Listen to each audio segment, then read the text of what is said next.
എന്തെല്ലാം മാണ്ടിയായിമേ പുഡിങ് ഉണ്ടാക്കാന്?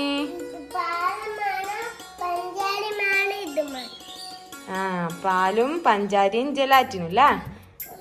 പിന്നെ അമ്മക്ക് കുറച്ച് ഫ്രൂട്ട്സ്. ഇനി അമ്മക്ക് വേണ്ടിയത് 1 കപ്പ് പഞ്ചസാരയാണ്.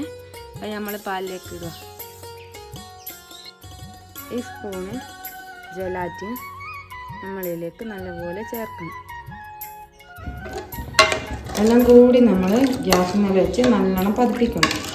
നല്ലപോലെ എല്ലാം മിക്സായി കിട്ടണം കേട്ടോ.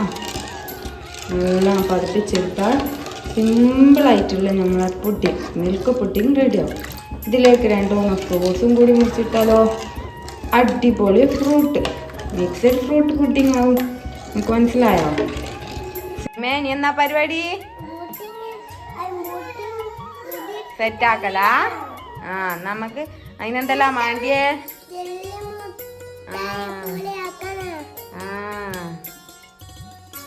എന്നാ പിന്നെ ആപ്പിള് വെച്ചോ.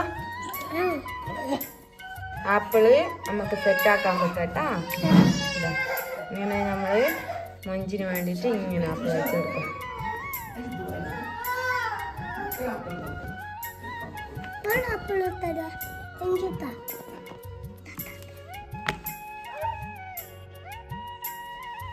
പിന്നെ നമുക്ക് കുറച്ച് അനാറിട്ട് കൊടുക്കാം അല്ലേ.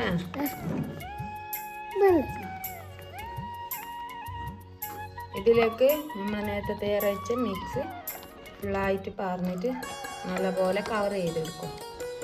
എന്നിട്ട് നേരെ ഫ്രിഡ്ജിൽ കൊണ്ടുവച്ചാൽ 2 മണിക്കൂറിന് ശേഷം നമ്മൾ പുഡിങ് റെഡി. നമ്മളെ പുഡിങ് ഇവിടെ നല്ല സെറ്റായി വന്നിട്ടുണ്ട്. 2 മണിക്കൂർ ഫ്രിഡ്ജിൽ വെച്ചതിന് ശേഷം കണ്ടാൽ നല്ല ബബിളി ആയിട്ടുള്ള പുഡിങ്ങാണ്. നല്ല അടിപൊളി ടെക്സ്ചർ തന്നെ നമ്മളെ പുഡിങ് വന്നിട്ടുണ്ട്.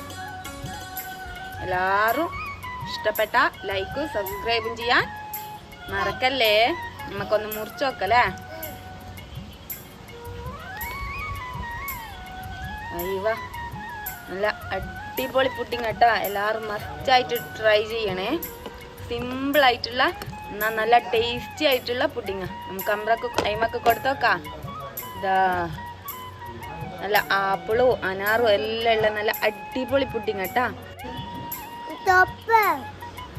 അങ്ങനെ ഉണ്ടായിമേ? ഇഷ്ടപ്പെട്ട ലൈക്കും